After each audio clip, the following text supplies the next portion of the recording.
I was trying to. It's raining all day.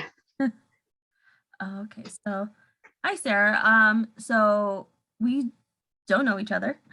We connected from one of the Facebook support groups, group support groups. So it's nice to meet you. I'm sorry that we are both in there, but thank Tragedy brings people closer. right. But thank you for talking with me. So I just want to start off by asking you, when did your grief journey start and who was involved? Okay. Whatever you're comfortable with talking about. So I last September 12th, my mom passed away, and then unexpectedly my father passed away September 15th. So it was kind of like all in one hit. I wasn't mourning the loss of my mom quite as hard when my dad passed. And my dad was my biggest support. My dad was my rock. My dad was everything to me. So when he left, it was kind of like having your ground is totally taken away from you. So you're falling and no one's there to catch you. I started therapy back in November, and then just started reaching out to different support groups. And I found out that I'm not the only one who's lost two parents in such a short time. And I've also learned that, like you said, I watched one of your videos. People don't know how to talk about grief, because who wants to sit around? Oh no, crap. It's okay. Sorry. Oh, no problem. I'm gonna start over. I can start over.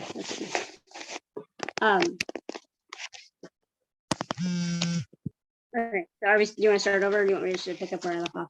You can start where you left off.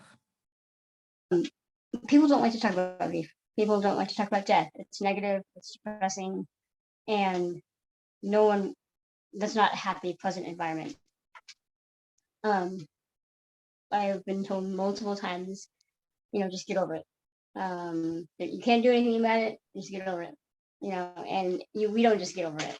You don't just get over the loss of someone that you love, that you spent, whether it's 5 years of your life or 38. You don't get over that.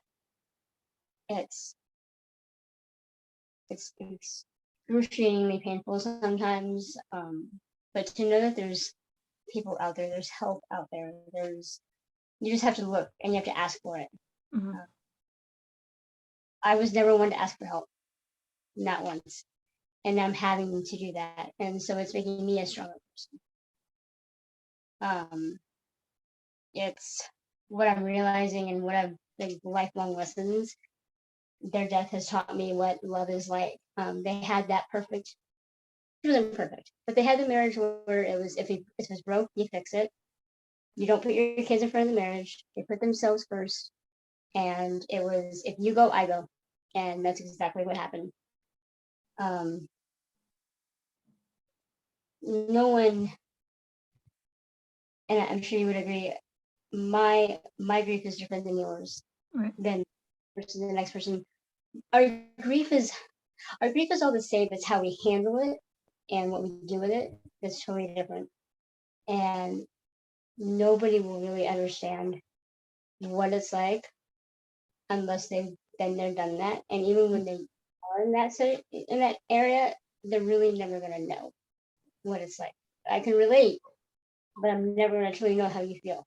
Right. And it's hard. It's yesterday was 4 months for my mom, and in 2 days it'll be 4 months for my dad. So you just kind of, I wake up every morning, I go to my job, I continue to pack up the house, and I do what I have to, because life doesn't stop because my parents died. My life still goes on. I'll see him one day, but if I could, help somebody like the way you're doing it, absolutely.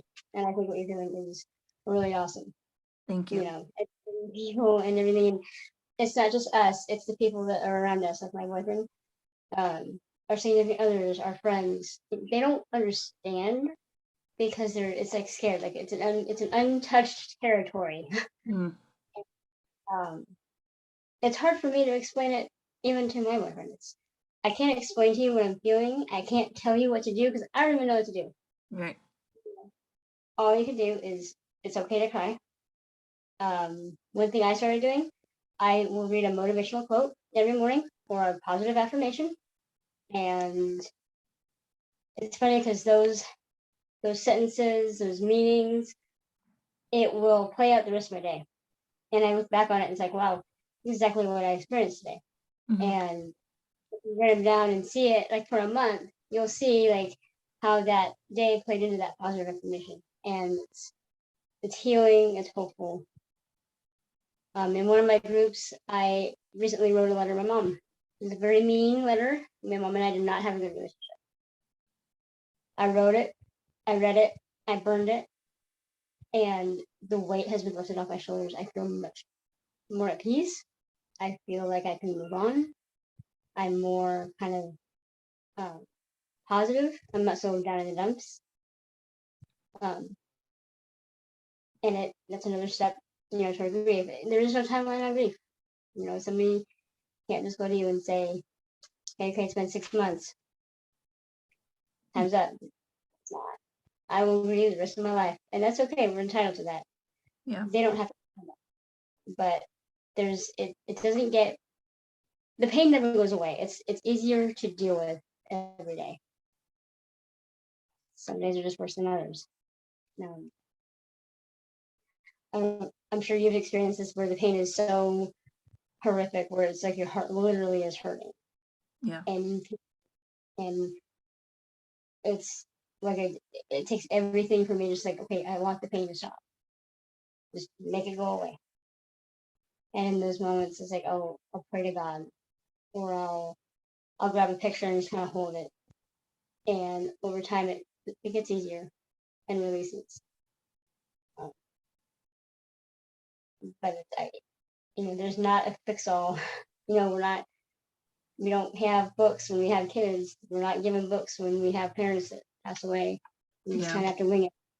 The one thing I've learned is God never gives you more than you can handle, and it sucks to lose. My dad lost his son when he was 25, so I can imagine what your mom and your dad are going through because I've seen my dad. My dad drank himself for a lot of years after that, and that never goes away.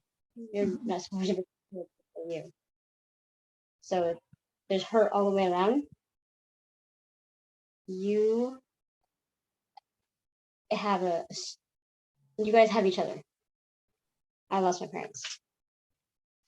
My siblings and I, we don't even talk to each other. We're forced to talk to each other now, but Also, there are prior moments. to your parents passing, you guys didn't speak.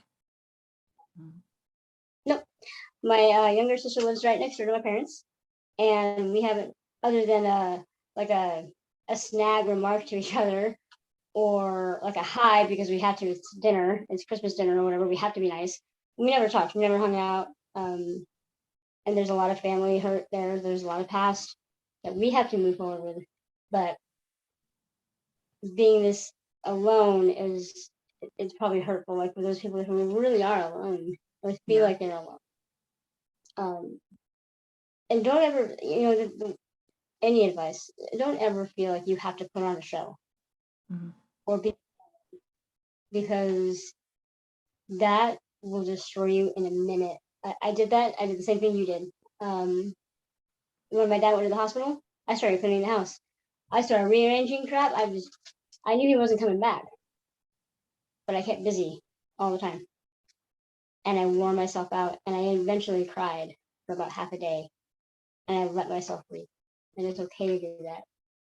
Uh, you don't have to, nobody has to put on a show. You are your own person. And I've grown a little more at with myself. I don't let people dictate how I grieve, or I'm kind of becoming a little more hard-headed when it comes to that. And I don't expect people to understand. They don't have to, but just don't make me feel like I'm doing something terribly wrong if I'm having 5 bad days in a row. Right. Because that's all you can do. But yeah, your feelings are your feelings. You shouldn't have to apologize for them. you shouldn't. And that's where, like, people don't talk about death. And that's where I think the uncomfortability comes in. They just don't want to, like, they just want to shove it out. Like, it's not like losing a cat or a dog or a goldfish, or this is a human being that you spent X amount of years with. My parents were married for 40 years. You don't just, you know, wake up and say, okay, well, move on. No, there's a hole there. Yeah. And the other day, something happened the other day. Oh, I was really happy about something. Something happened. Something exciting happened. And I'm like, oh, I'm gonna call my dad. I'm like, I can't. He's dead. Instead, I just told him. I was like, Dad, I know he lives. I still told him he's still there. He's with me everywhere. But just in that moment, where all my happiness is like, I want to pick up that phone and call him, or I want to go to my parents' house. Me living in the house, the one thing I have experienced is when I leave the house, I feel like I want to go home. I want to go to their house. And I don't know where their house is. I don't know where they're at because they're not home. They're not at their house. They're somewhere else. And it's happened to me 3 times. And it's the weirdest feeling in the world. Yeah. And I'm just like, well, okay. But I think what you're doing is great. And I really hope that, people start reaching out and that there are people to talk to. You don't have to go to a group or a therapist or whatever. You can reach out to other people. We all have the same thing in common. We're all grieving. And I have said this multiple times before. You don't know how fragile someone is in that moment when you want to say that hurtful word. And it's much nicer to be kind to that person than it is to be hateful or smarty or bitter for whatever reason. You're having a bad day, so you're going to go take it on that person. I've been that person where I was at the end of my rope and I was like, hey, I'm done. You're going to put the final nail in my coffin. I can't do this anymore.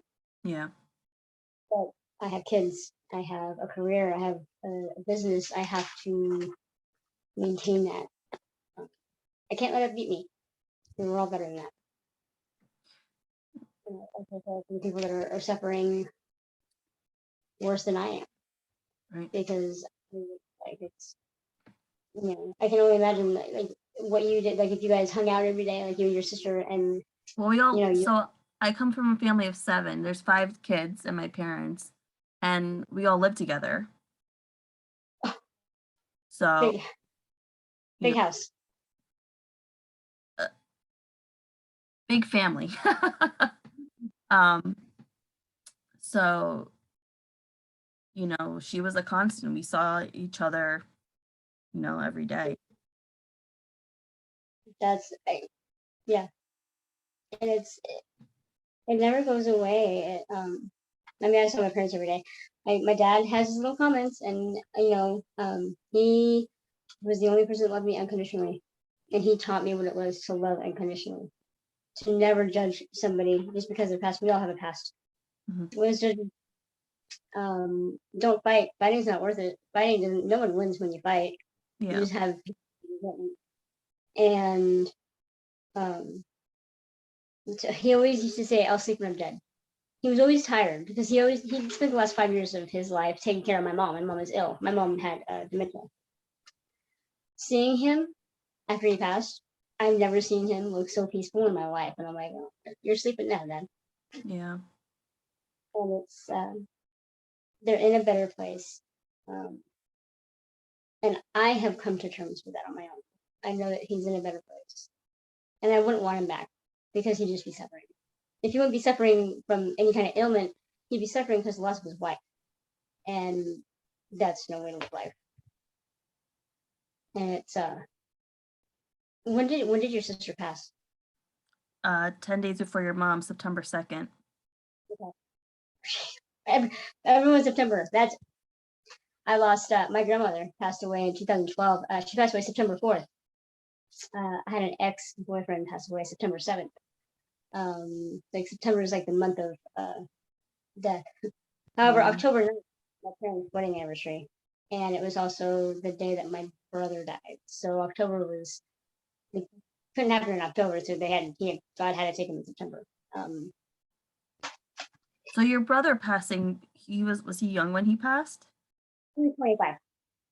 Mm. He passed away in 89. He had cancer. He got sick and passed away. My dad was estranged from him, I think 5 years before that. Um, Lots of family. You can't believe the stuff that comes out and family passes away. It's like, what? You think you know somebody. Yeah. But it's hard, right? For you to be doing this, I commend you for that. It's been 4 months and you're hitting the ground and you're doing something extremely positive, and I think it's brave, and I respect it Thank you. wholeheartedly. Thank you. I'd be able- It was it took a lot of thinking because I wanted to do something and Mm, started a blog about um when everything happened, mm, and I felt like I needed to do more. And I felt like this channel, I hope, reaches more people and it helps people know that they are not alone. And mm, I was actually talking to someone at work today, and she was, complimenting me on the videos, and I said, I just want people to not feel alone. And I said, even though like what I'm going through is different from what someone else is going through, like you said earlier, we're all grieving together, even mm. separate. And on these videos, I can say how I feel and not feel like I'm being judged because like the person on the other end like understands.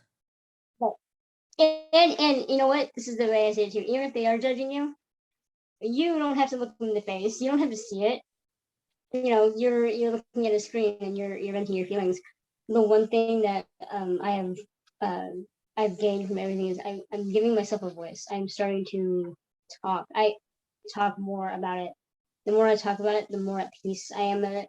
However, there was a point where all I did was talk and I wasn't listening. And part of your grieving is you have to listen to. You take in the tools, and as long as you have the tools, when you have those little moments, you will be able to overcome anything. Um, I have a call sheet. I know who I can call. Right. I know what I can do. Um, a lot of people, they don't.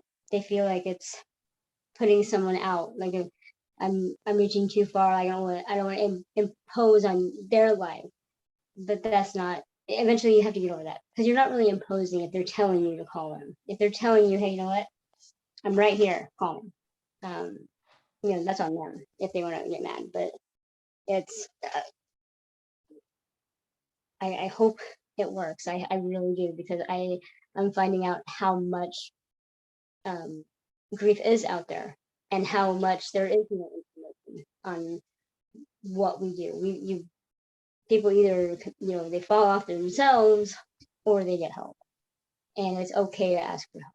It's okay. We're not super heroes. Yeah. It's And so I really, this is why I wanted to do it. I really hope this reaches people. I really hope that they reach out and they start, hey, whether it's a call sheet, whether you put together a call sheet and you say, hey, look, these are the people in my circle, you call whoever, you know, um, because no one should ever feel alone, Right. because you're not, Yeah, I have you're like in a good like handful of people that I know I can call or text one, and they'll be there. right. And it doesn't even have to be in person. Um, I have my counselor's in LA and I'm in Redding, so Northern California, and then my counselor's in Southern California. I call her. Just the thought of hearing someone on the other end of that phone telling you, hey, you know what, you're bigger than this. You're having a bad day. It's okay. We'll cry it out. but you're gonna get back on your horse and you can do this. You got this. You have nothing to do. Just having that positivity is enormous, and especially with somebody who feels alone, who feels like there's nothing left right now. Mm-hmm. And I really do hope that this helps. I hope this helps immensely. I hope, because there is nothing. There's a support group. There's a couple of them, and there's one or two people in one that will message me if they're having a bad day on Messenger. That's nice. Like I'm like, and so that's what I mean. Start reaching out and start saying, hey, this is a call list. This is what you can do. Mm-hmm. Because I know what you're going through. I'm not going to say, hey, I'm busy, whatever. No, I'm going to take 2 minutes because the same person did something for me. Right. Passing it forward. So I commend you for that. So if you ever do need help in the future, Thank you. Same to you. Thank you. So were you always this like, what's the word? Bubbly? Not bubbly, like have like this positive outlook on grief before like your parents passed, or did this? Before I experienced it, I didn't know what to feel. For me, I lost my grandma. Okay, fine. We all experience death, and you get over it. When you lose someone, when I lost my parents, I was down. I went through my stages. I didn't know why this was happening to me, of all people. Why me? Why me? However, I very quickly reached out. I very quickly sought help because I saw it in myself. I wasn't the same person I was. I was running on autopilot, like you said. What I found out is in the first 4 months of grieving, you're on autopilot. You're numb. You're not feeling anything. It's that 4th month, it hits you, and it's gonna get hurt. That's when the pain hits it. And it's ironic that you're saying that, because I feel like I'm sorry to cut you off, the last like few weeks, I feel like I'm at my worst. It'll get worse before it gets better. Yeah. But if you take time, you don't let it become worse. You don't let it get the better of you. However, it's okay to let that fester out and get over with it. You don't want to tuck it away because it'll come back later and it'll destroy you. So in my situation, I feel like 3 days prior to my sister passing, my best friend passed away. And I didn't get the chance or time to mourn for my friend the way that she deserved and the way that I deserved, because 3 days later, my sister passed away. My mom died 3 days later. It's funny how things happen in threes. Yeah. Later, my dad passes. My dad was unexpected, just like your sister was. Yeah. Unexpected. So I'm not even mourning the loss of my mom, and here I am mourning the loss of my dad. My dad, I felt guilt it lasted about a week before I got over it. I felt like I should have been mourning my dad and saying goodbye to my dad longer than my mom, because my mom was in the hospital for about 5 days before she passed, and I was by her side every single day. The woman that I despised, the woman that didn't give me, she wasn't a mom. She didn't give me a mother figure. And here I am. I felt like I wasted all that energy on her when I should have been doing it for my dad. But that's not how he would have wanted it. He wanted me to recognize. He wanted me to have that closure with my mom, and I did. I wasn't supposed to be mourning him because I knew what he wanted. It was just how he was. My dad never wanted us to worry about him. Sadly, there was no will. If there was a will, that's him admitting to his daughters that he knew he was going to go. So you can't really do that. But it's extremely hard, and it's when you have a back-to-back death like that, and it's that impactful. There's moments where you might feel guilt, and you're gonna, say, "Hey, I'm sorry, I didn't do this. I'm sorry I didn't do that. I'm sorry I didn't say my goodbye." Don't don't ever apologize, because everything happens for a reason. And you may not see it. I may not see it now, but you'll see it down the road. And you take a tragedy and you learn from it. You don't let it defeat you. You grow from it. Yeah, right now I'm having a hard time trying to see the lesson behind my sister, because it like shouldn't have never happened. You should have never went. You were supposed to be here with me. And that's It's just like a senseless, like, she passed from a hurricane that came through our area, and flooding happened, and that was it. And my dad had COVID. I had COVID 2 weeks before he passed away. I did blame myself for about 2 days, and then I got over it, because I realized my dad was always outside. He was always going to the store for my mom. He was always doing something. He could have got it anywhere. It wasn't for me. right. When somebody has COVID and dies in the hospital, normally it's not like immensely. So the way my dad was admitted to the hospital the day before my mom passed. So it was Friday, the Friday before she passed. So we admitted on Friday. Saturday, they test him positive for COVID. They start him on all the treatments, and he's responding to them. He's got fluid in his heart. Now, my dad was 75 when he passed, so he's got heart failure. He has stents. He has a pacemaker.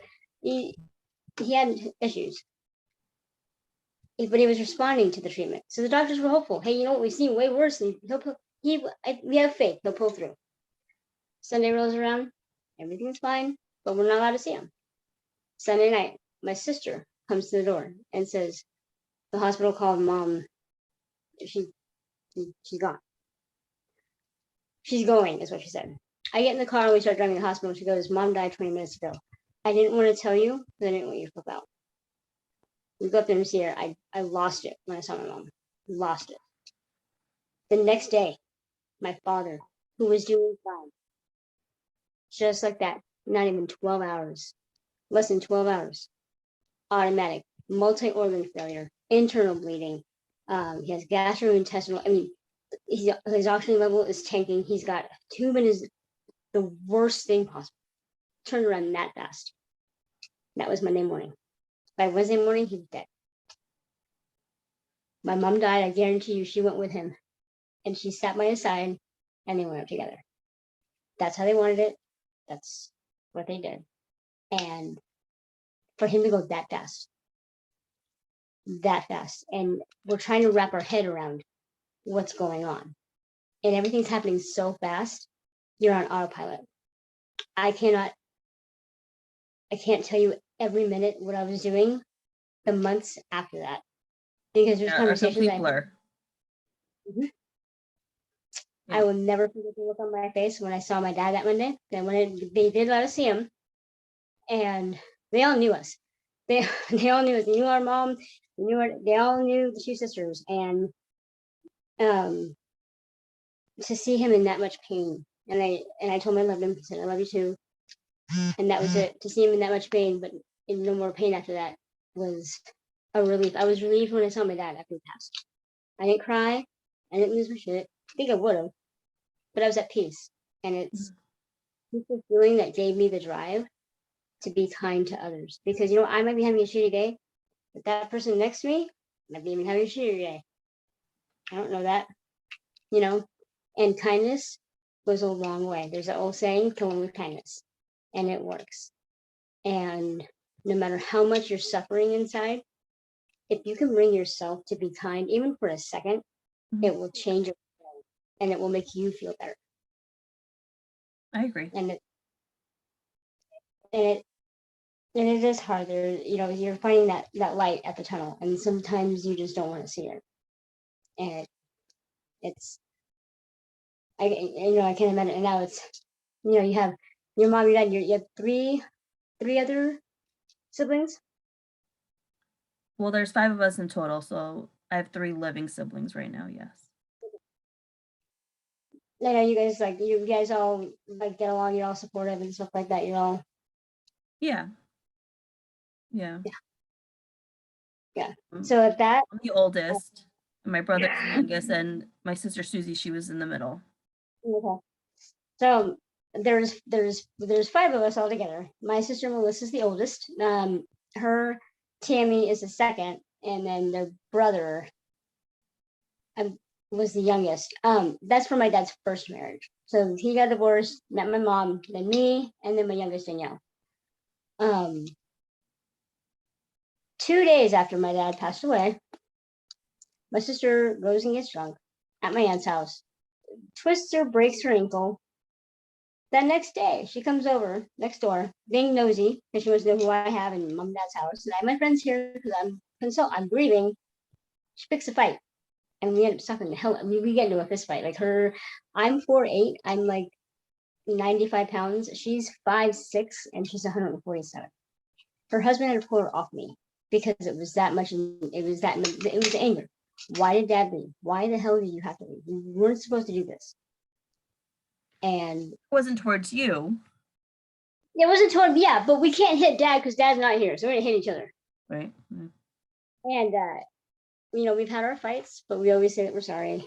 We always know why we're doing it, because after that, both of us went to grief counseling. And it was like, we have to do this the healthy way, or one of us is going to end up dead. The other one's going to end up in jail or worse. And it's really, really hard to see the positivity. So yeah, I was positive before the passing. Grief kind of changed me, but I found that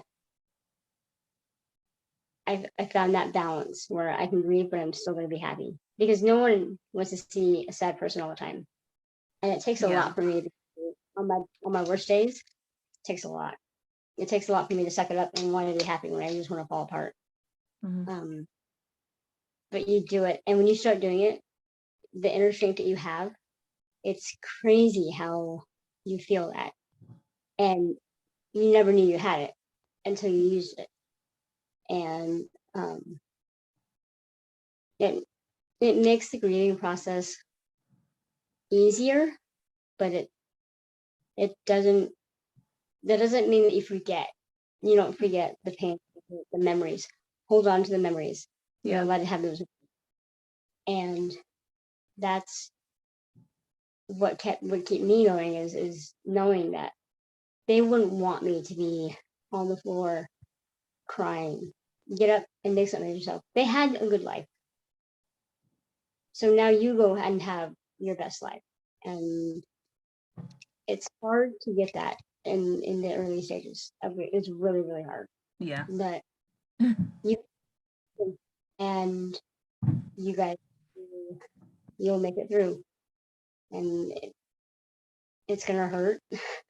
It's gonna suck.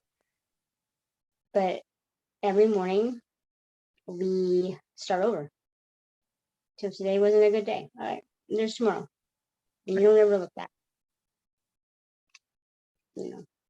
And don't let anyone beat you down. Don't let anyone tell you that.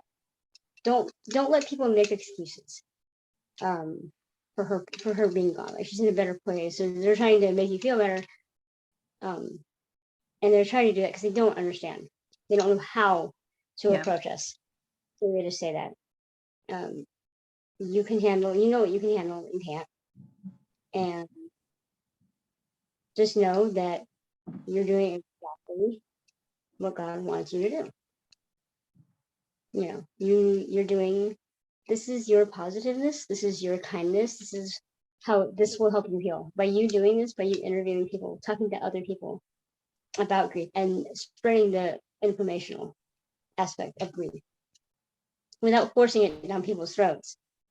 This is how you are going to heal, and this is your positive. This is how you turn your grief into something positive. And not just for you, but you're helping a lot of other people. And when I think of, you will. And when I think of like how many people we can possibly reach, because I'm in California and you're in New Jersey. Yeah. So all the way across the US. Yeah. Imagine how many lives you can ultimately save by doing what you're doing. And that is huge. And I commend you so much for that. Because I would have never even thought about it. and you're doing it, and I think it's awesome. Thank you. Well, thank you for letting me be a part of it. Thank you for allowing me in and Of course. for talking to me. It was lovely meeting you. You too. I hope you have a good evening. You It's too. 5:30 here. I'm gonna get ready for dinner. But if you ever need anything in the future, please reach out.